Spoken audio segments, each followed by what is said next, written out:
Welcome back again sa ating panibagong episode guys. Ngayong episode guys, binalikan ko ulit yung nahulihan natin sa previous video ng maraming bluefin at isang brasses saka isang sweet lips. At napakaganda pa rin ang dagat ngayon gaya nung pagdayo ko dito. Napakakalma pa rin. Kitang-kita yung isla ng Simara. Shoutout sa mga subscriber ko dyan na taga Simara. Maraming salamat po sa inyong lahat. Sa mga bago pa lang sa channel ko, mag-subscribe kayo para lagi kayong updated sa mga ganitong video na ilalabas ko. Maraming salamat po.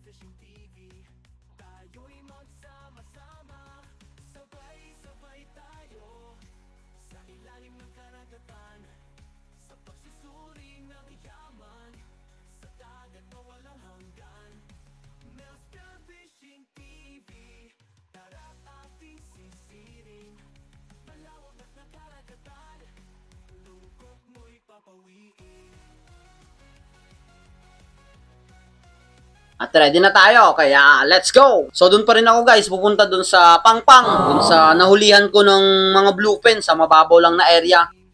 Kaya alod muna tayo ng spear gun para along the way, makita man tayo ng isda, ready na to spear it.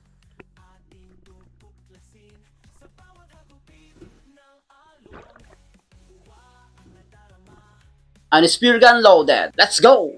Eto guys, habang mapunta ako sa spot, nag-warm up muna ako dito sa mababaw lang. Tinitingnan ko dito yung mga bait kung titingnan natin dito kung pasaan yung agos. At okay naman, gaya pa nung pagpunta ko dito, nakahuli tayo ng mga bluefin. Hindi nagbago, kaya nagbabaka sakali tayong nandito pa yung grupo ng mga bluefin dito.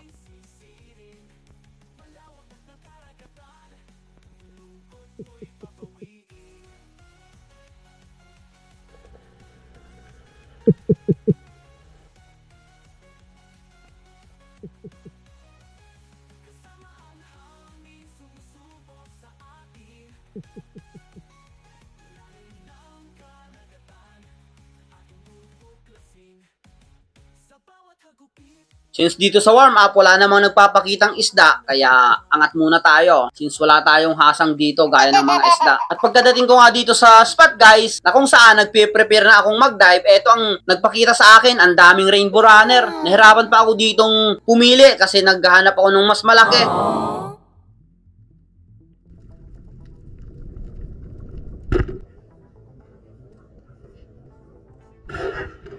At buti na lang yung itong isa, nakuhaan ka agad ng distance para matira, kaya tinamaan ko.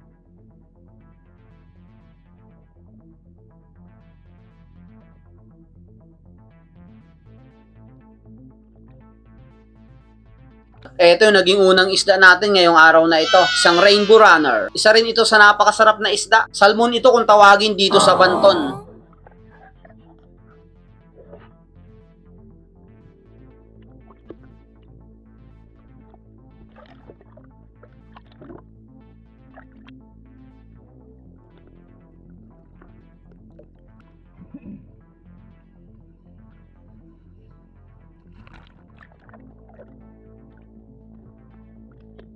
At eto na yung unang dive natin guys, ngayong hapong ito dito sa spot. Diretso na ako dito sa pinevestuhan ko last time na nakahuli tayo ng mga bluefin. Wow. At medyo naging okay na yung visibility ng dagat ngayon. Yes. Malinaw-linaw na kaysa dun sa pagdayo natin nung last time.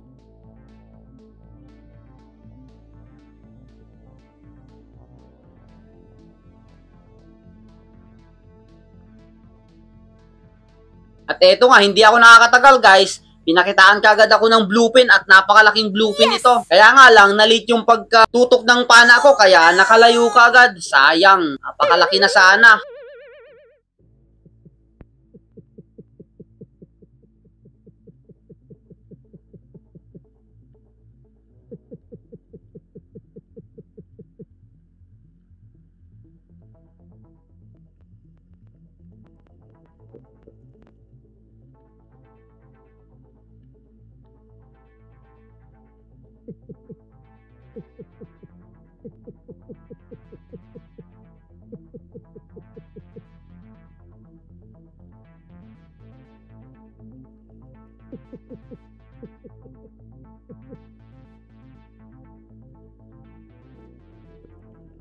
Inantay-antay ko pa dito guys, kaso nga lang, hindi na talaga bumalik yung bluefin. Pangalawang isda sana natin yon at napakalaki pa. At hindi na talaga nagpakita, kaya angat muna tayo. Dito sa dive na to guys, lumipat ako ng pwesto. Pinuntahan ko yung kung saan pumunta yung blue pen, yung direction niya kung saan siya pumunta. Napansin ko kasi kanina yung pag-dive ko, papuntang mababaw na area. Kaya lumipat muna ako. Nagbabaka sakaling nandito lang yun, umiikot, paikot-ikot lang. Since parang gutom yung blue pen na yun. Kaya antay tayo dito kung anong magpapakita sa atin.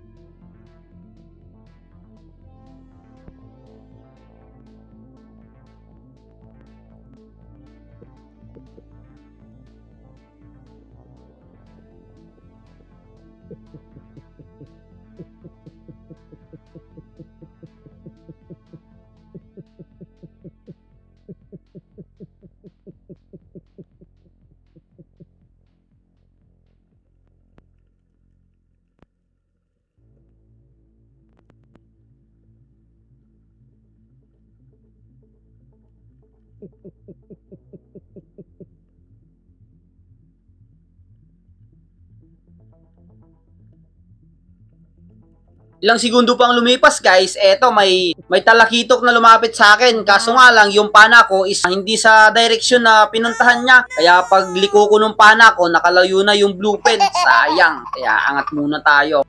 Dito sa dive na to guys, nakailang dive na rin ako, wala na talaga nagpapakita since nagpakita sa akin yung blue pen. Dito sa dive na to, binalikan ko itong spot kung saan nakita ko siya at medyo nag-abante ako palalim. Nag-abante lang ako ng konti.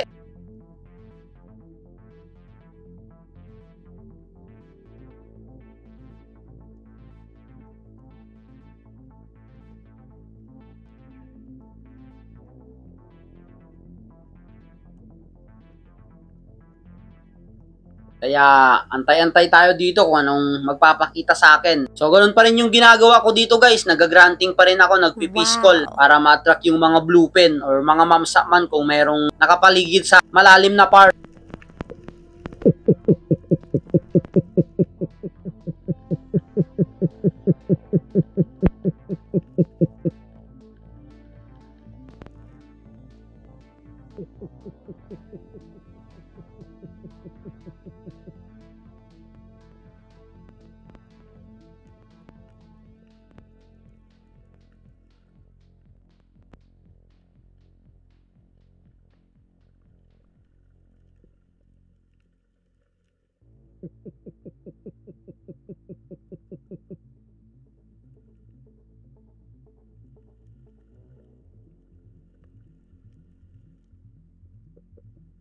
A couple of seconds gayang lumipas, halos maubos na yung hangin ko dito. At eto ang nagpakita sa akin, isang blue pin nga.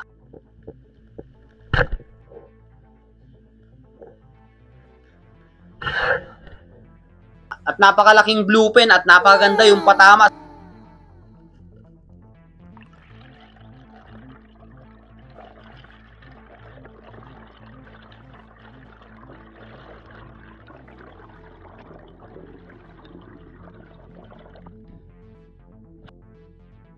At eto yung naging pangalawang isda natin ngayong hapong ito.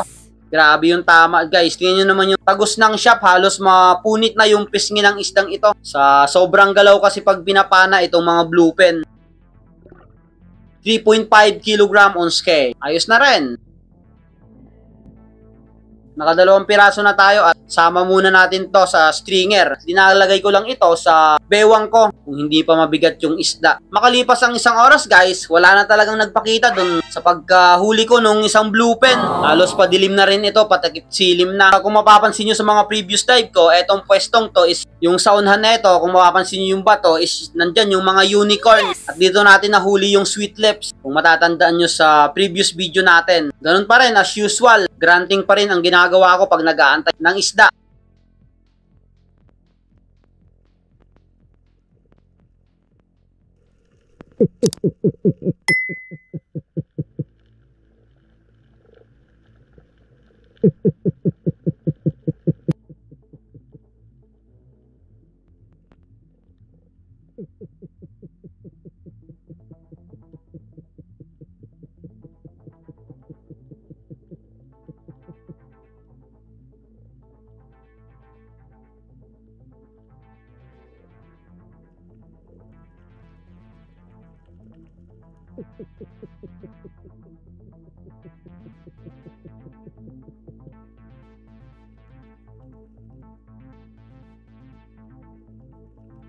At ilang segundo pang lumipas guys, biglang may sumulpot sa harapan ko na Emperor. Kaya pagka-close ko ng gap dito at na-meet ko yung distance, tinira ko na to.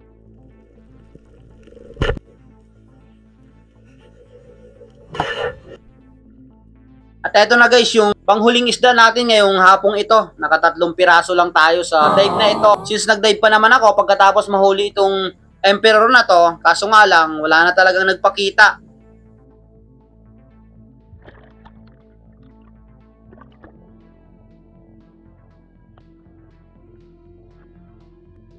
On the way pa uwi guys, nakita ako ng batfish. Kaso nga lang, ang bilis yung galaw. Kaya pagka-pull ko ng trigger, hindi ko tinamaan. Kaya diretso na tayo sa pangpang at makauwi na. Ito lang yung huli natin ngayong hapong ito. Isang bluefin, isang salmon, saka isang emperor. Goods na rin to. At malalaki naman etong 2 piraso. Wow. Shoutout nga pala kay Rapi Bantilan, Bea Lopez, Rosana Villahermosa, Greek TV, Regala Kevin, James Arvin Bacat, Romel Daet, Casalong TV, Vic Padirogaw, Macario Valyes, Buds Adventure Channel, Kayadong Family, Bonifacio Castigador, Florencio Paragosa, Caparas Ambes, Rexon Agustin, Nelson Adventure, Jelen Binagen, Jepor Binagen, Resty Fable, Nan TV Mec, Panaon Fishing Vlog, Genos Soyosa, Rosinel Delfino Ferrater, Armando Gonzaga, Mark Jory Dato, Nixon Edson, Live Estores, Roderick Mandrinyan, Paps Gregorio, Alexander Kiambao, Leonardo Mejorada, Palivli Family, Ginobe Mendoza, Eric Bagamasbad, Ramson Imbulos, Fernando Lacasandili, Rabino TV Vlog, Danilo Hernando, Ray TV, Pautagana Family,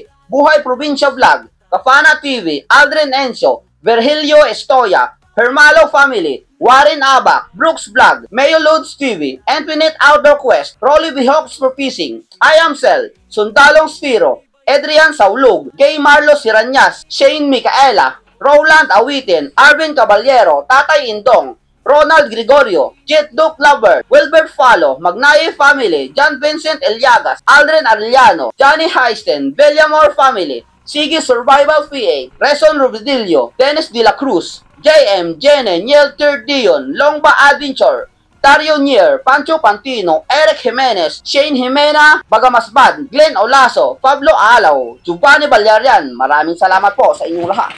Nakarating ko lang dito sa bahay, madilim na yun, nakarating tayo. Ito yung ano, buti lang may nagpakita pang bluefin. Yung isa malaki sana, hindi dumiretso sa akin. Hindi, ewan ko kung ito yun. Binalikan ko dun sa pwesto, kaso nga lang, hindi dumiretso, mga mas malaki siguro yan yung hindi nakuha. Kaysa dyan, maliit lang to eh. Mga 5 kilo siguro yun. Ito, mga 3 lang. Ito yung una natin, oh, yung andami. Nagpe-prepare akong mag first dive. Biglang lumapit sa akin. Buti lang hindi mailap. Kaya pag open ko ng cam, dumiretso na kagad ako dive. At nahabol ko pa itong pinakamalaki. Ito yung last. Ito yung pinaka mailap na ano, Emperor. Yung dilaw ng ano, ito, yung bibig. Yun, naka 3 piraso din. Okay na rin to. So, benta natin. Benta ulit tayo ng isda kasi wala tayong panggastos. May bagyo na namang parating. So, eto, timbangin muna natin to. Mga 3 kilo to. 3.8. 3.8. 3.8. 3.8. Okay na rin. Yung isa siguro mas malaki, mga 5 kilo talaga yun. Malakang laki. Malayo pa sa akin. Nag-granting ako kaso mas lalong lumayo. Ito, mga 2 kilo to. Salmo. Yun. 2.2. 2.2. Ito, mga ano to. Mga 1.2. Alam ko na yung mga ano ng isda eh. O, di ba? 1.3. Kunting ano na lang. 1 gramos na lang. Alam ko na yung mga ano. Ito, napakasarap ito. Ito, anong tawag dito? Hindi ko alam kung anong tawag dito. Ito yung mailap na ano. Buhukin along nos. Minsan lang to na Emperor. Yung ganitong kulay. Mailap na, buti na lang lumapit ka agad. Long range ko tinira, buti, hindi, akala ko hindi tumagos. Tumagos pala. Naka 3 piraso din tayo. 1, 2, 3. Ay, timbangin natin na itong ano, para madili nating makwenta yung ano, total. Parehas lang naman to ng mga price eh. 200. So ayun. May 7.2 tayo na kilos lahat. Okay na rin. Pag na 1.7, may 1.4. 1.4 nakita. Ayos na rin. May bibili na to. May mga kausap na akong bibili. So hatid ko na lang to sa bahay nila. May 1.4 tayong kita ngayon. Halos 2 hours lang din yung dive ko sa yung kanina. Medyo malakas na yung agos eh. Kaya nagpapahinga ng maganda dun. Buti na lang may nagpakita pa. Akala ko pagkakita nung isang ano natin, nung bluefin, akala ko wala nang magpapakita. Nung bumalik ako sa pwesto, dun sa dinapaan ko, eto, napakaganda nung tama yun, oh. Yun yun. Ito yata yung yung entrance ng shop. Ito naman yung exit. Parang hiniwa. Kaya tamlay ka agad nitong isda. So yun. So ihatid ko muna to. May kita tayo na 1.4 ngayong araw na ito. So lumalakas na naman itong habagat dito since may bagyo. Buti na lang naghabagat na. Ayun, mahangin na. Pag mahabagat na kasi dito is palayo na yung bagyo dito sa amin. So okay na rin to. Hanggang dito lang muna guys yung video natin. Hanggang sa susunod na episode.